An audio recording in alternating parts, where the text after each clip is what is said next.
Hey, it's Shane Melanson with the Investing Advantage. Today is day two and of the call it 30-day challenge for kind of creating your commercial real estate investing roadmap.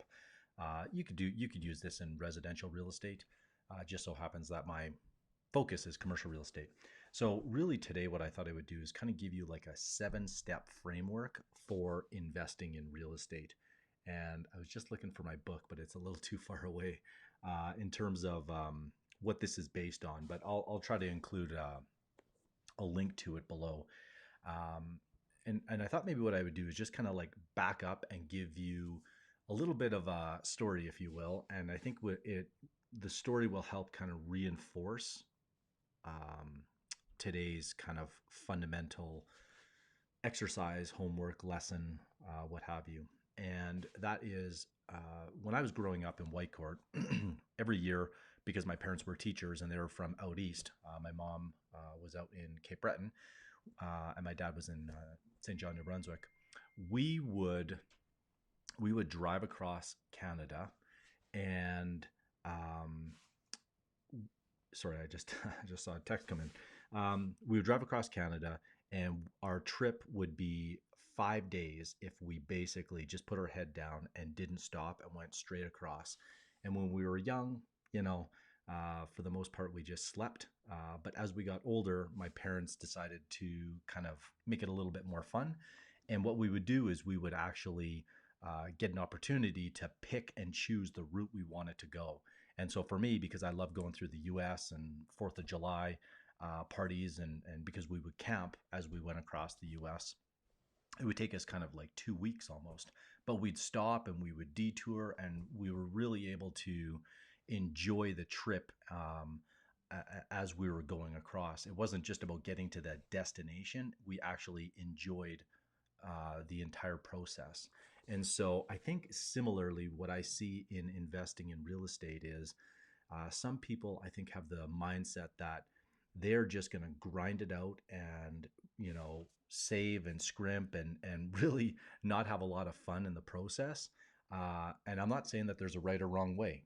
I'm just suggesting that there are several different ways that you can achieve the goal that you're after.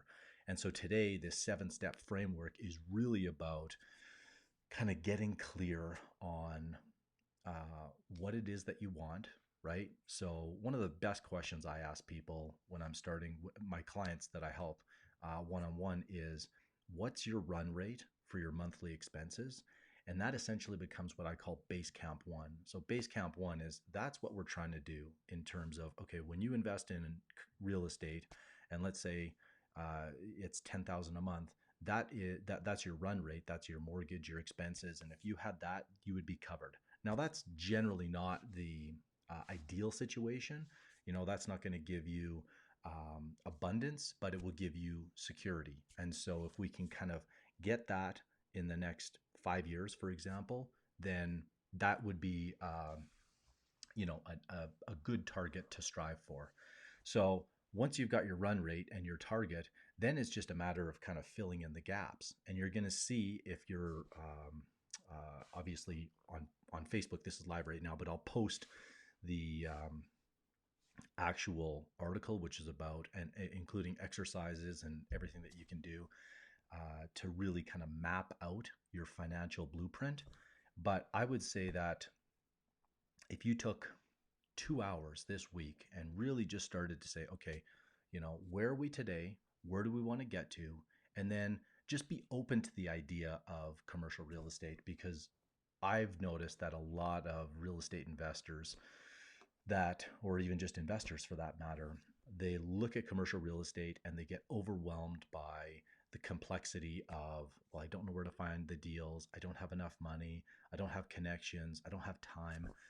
Look, there are so many different avenues that you can take, either passive or active, in commercial real estate that over the next 30 days, I'm going to expose you to that. I really just want you to kind of have this foundation of where are you now? Where do you want to get to? And then how could commercial real estate fit into that plan? It may not, right? I mean, and at any point during this journey, I would say kind of stick with it if it's something that you are interested in, but I also understand that it's not for everybody. And so I've never tried to push it on someone where if it's not right, then it's easy enough to kind of walk away. So um, I think today we'll just keep it short. I think the focus is really just getting clear on where you're at, where you want to be, and I know a few people have sent me direct messages, which is fine, to let me know that they're committed, which I really appreciate.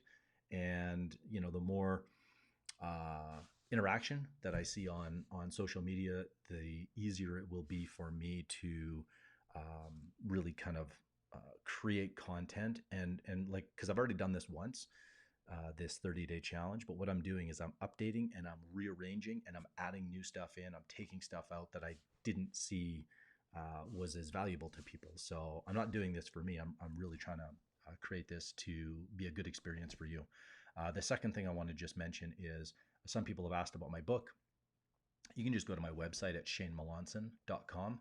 And I think there's a place you can download it for free. And if you want a physical version, I just charge like shipping and handling. It basically covers the price of like for me to print the book and then send it out. It's like $7, and yeah. So either way, you can grab a copy of the book, and it goes deeper into how I invest in commercial real estate, how I raise capital. That we will get into later. And I know that that's one of the biggest challenges I find with new investors into this business is, well, Shane, I don't have enough money. We will get to that. And if you want to start early, you can obviously, this is kind of what the book looks like, right? I mean, where is it? There we go. It's not big. You can read it in under an hour. So that's it for today. Once again, comment below what's the biggest takeaway as you read through the exercise and the homework. Hopefully, it gives you some clarity.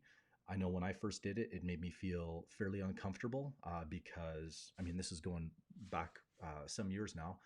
But when you really start to drill down on your financials, sometimes there's things there that you want to improve, and that's fine. So just comment below, let me know what the biggest takeaway was, and we'll see you tomorrow. Bye for now.